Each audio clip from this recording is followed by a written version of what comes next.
I asked Chatgpt how to become a pitmaster. What can go wrong?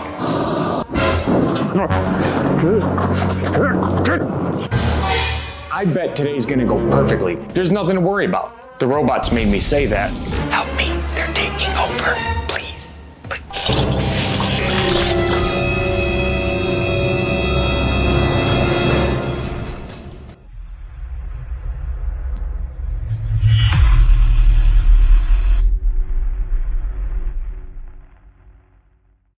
I asked Chatgpt how to smoke a Wagyu brisket and some other context you don't really need to know about. And this is what came out. Now, truth be told, I actually did this about 5 times and I got 5 different results. I kept refining my question just to get the perfect answer. And guess what? I never really got a perfect answer. Now, granted, I'm no pitmaster, but I'm more of a pitmaster than Chatgpt. I think. That hasn't been approved by the robots. I'm gonna have to pay for that later. I still think that it left a lot to be desired, but I'm gonna run it exactly the way it told me to, and this is how it's gonna turn out.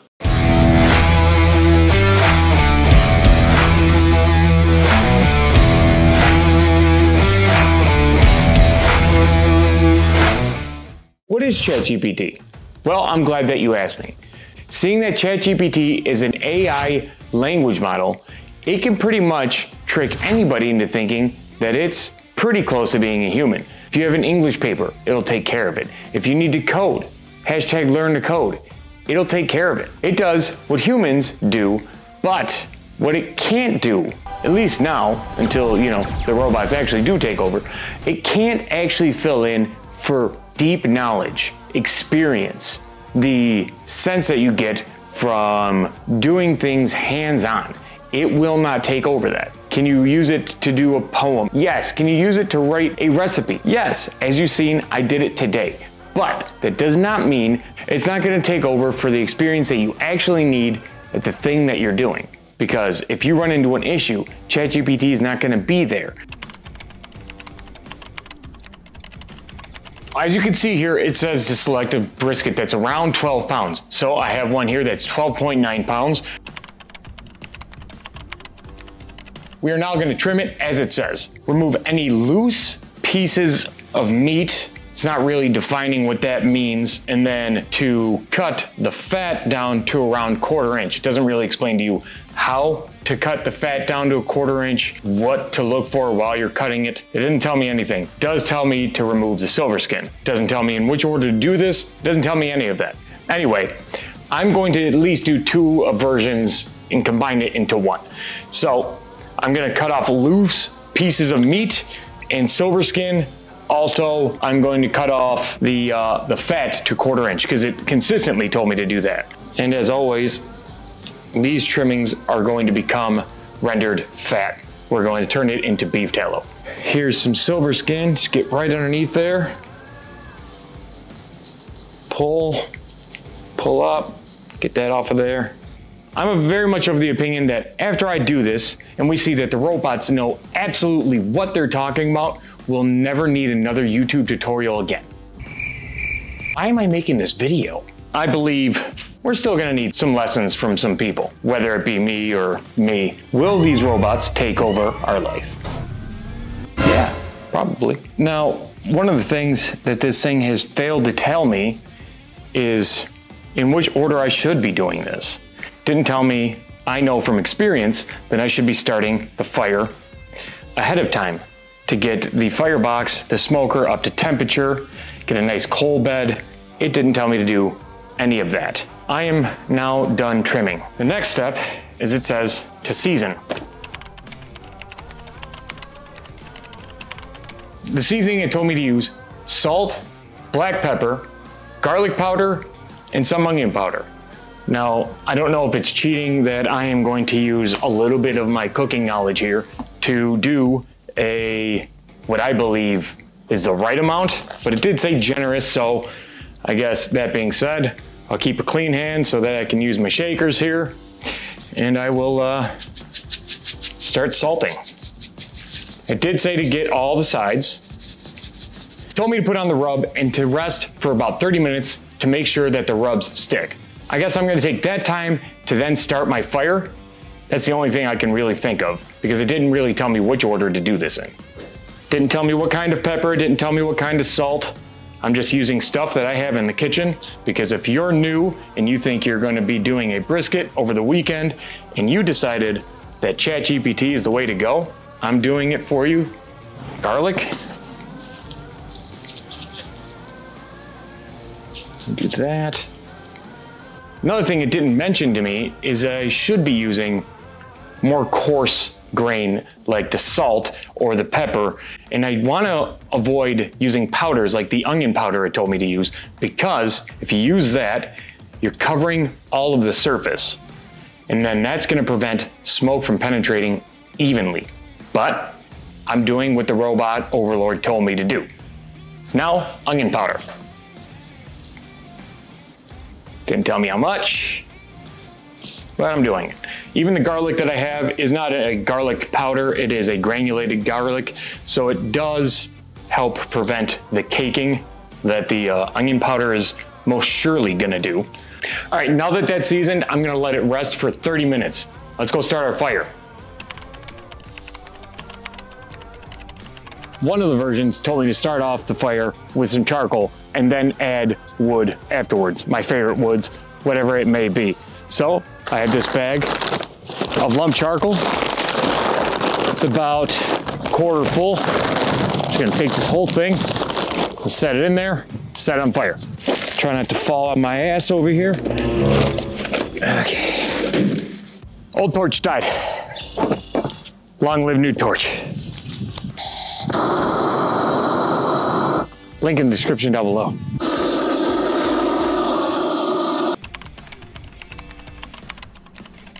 Chatgpt says to monitor this with a digital thermometer. So I'm going with my meter plus. It's fairly simple. All you do is take your thermometer, push it into the thicker part of the meat. This end part here reads the outside temperature, while the thermometer that is pushed in reads the inside temperature. You can monitor this all day long from Bluetooth via the app on your phone, so you know what temperature your brisket is all day long. Okay, smoker's up to temp. I'm gonna get this brisket on there, and then I'll be checking back on it periodically. According to Chatgpt, I put it fat side up, so that's exactly what I'm doing. I'll be checking back on this periodically. See you guys in a little bit.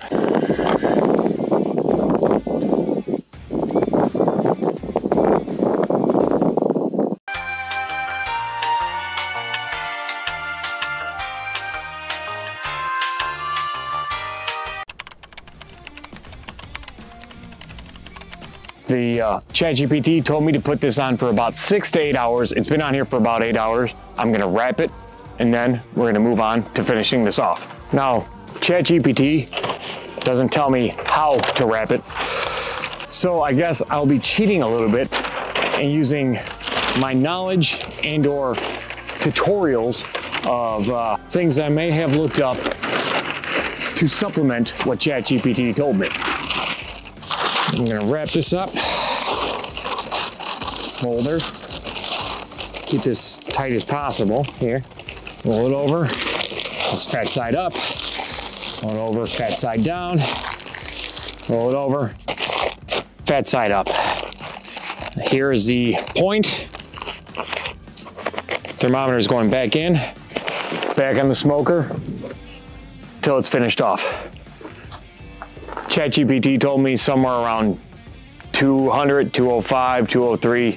So I'll see you guys probably in another 4 or 5 hours.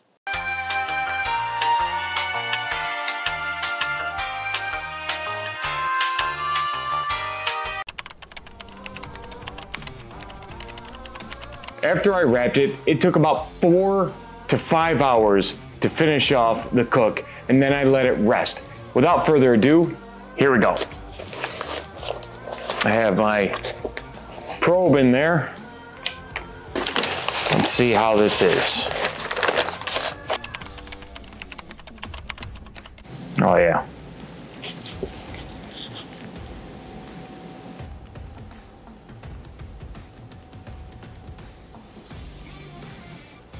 let's cut into this thing and see how it does. Now, ChatGPT says to make sure to cut against the grain. We have the grain of the flat running this way, and we have the point of the flat running that way. So, to start off with, I'm cutting it in half. Let's see how this turned out.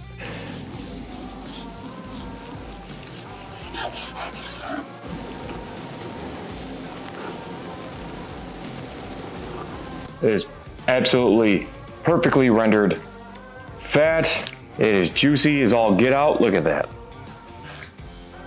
That is a thing of beauty. It smells fantastic. It looks fantastic. So, only thing we can do now, slice off a little bit and see how this actually goes.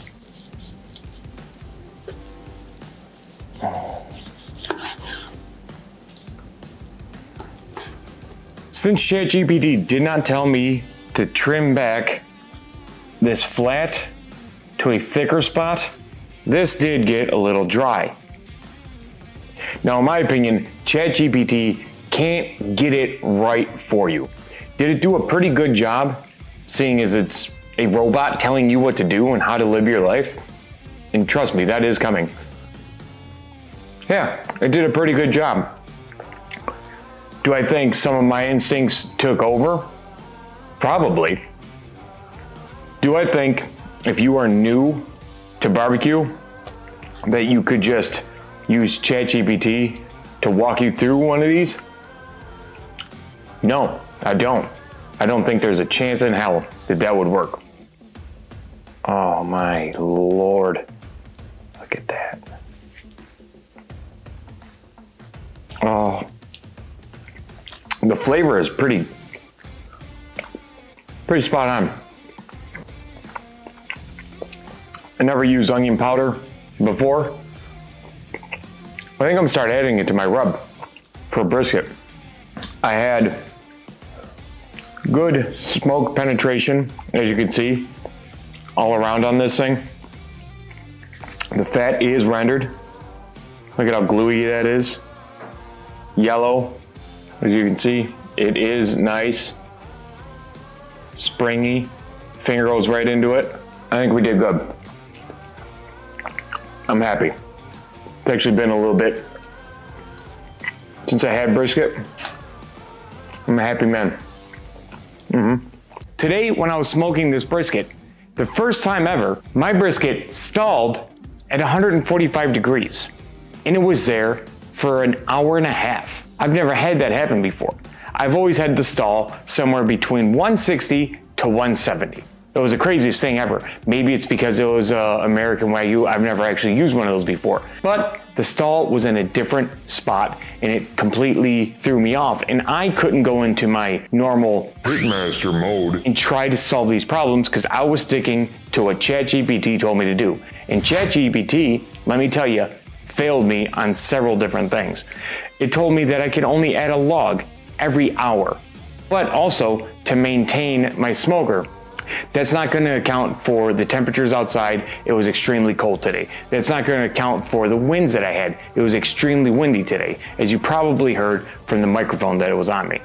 It's not going to be able to account for all of the conditions that go into actually making a brisket or barbecue or cooking. Don't ever mistake that this is turning you into an expert. I don't think we're there yet. Another issue that I ran into today, it doesn't tell you what the brisket should look like. It doesn't tell you what the brisket should feel like. It told me to bring it up to a certain temperature, wrap it, and then bring it up to another certain temperature, and then let it rest for a half hour. Let me tell you the mistakes in that. It told me to do it between 6 to 8 hours, or 160 where the stall is, 160 to 170. That doesn't give you all the details that you need. Do you have enough smoke? Is the bark formed enough to wrap this brisket? You can't know that unless you actually have the experience, you have the hands-on, unless you've failed before and you know how to move forward. You don't know that because all you're doing is reading from a screen or what you've printed off from a computer. It's not exactly the same thing. Experience is the only thing that's gonna get you there. It also said to just bring it up to 200 to 205, somewhere in that range. That doesn't tell me anything. The brisket could be done at 195. The brisket could be done at 208. The brisket could be done anywhere in between It's not telling you what to look for, what it should feel like. I shouldn't be prepping the paper with any kind of tallow so that the evaporation doesn't happen too quick. When you have tallow all over your paper, it helps turn that into what essentially is like a waxed or sealed paper that is not going to let the brisket evaporate its water too fast. It doesn't tell you what the brisket should feel like when you pick it up, how floppy it should be, or if you're poking it with a thermometer, what it should feel like when it's going in. These are all telltale signs that tell you exactly what this should be like. This did none of that. You could tell by how tough the flat was, especially on American Wagyu. I was thoroughly disappointed. I should have been able to pick it up. I should have been able to easily just pull it apart. It needs to hold together as you hold it up, but it didn't just rip apart. When you're spending that kind of money on a brisket and you're spending all that time on a smoker, it's a letdown. So what I said in the beginning of this video, with Chatgpt, teach me how to be a pitmaster? No, the only thing that'll do that is experience. Do you need to stop watching tutorials on the internet? No, please watch all of my videos. I wasn't lying when I said that I liked the flavor of the onion powder when it was on the brisket. It actually did add a little bit of umami, a little depth of flavor. I did like it. I'll probably add that to a spice rub when I'm putting it on there. As long as you're paying attention, a fail will get you exactly the knowledge that you need to move forward on your next one and not make that fail again. It might be a different one because every time you go to do it, there is a different variable in which you're not going to account for, and then you're going to have to work around it. But as you build up your experience, what's going to happen is you're going to be able to use your collective knowledge to get around all of those issues and to be able to make sure that you're serving or eating the best brisket, barbecue, short ribs, baby back ribs, spare ribs, whatever it may be that you're cooking.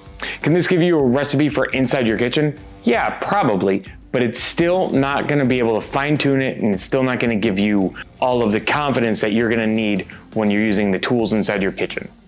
So, that being said, I hope you learned a lot from this video. I actually did, and if you like this video, please like, share, subscribe, leave a comment down below.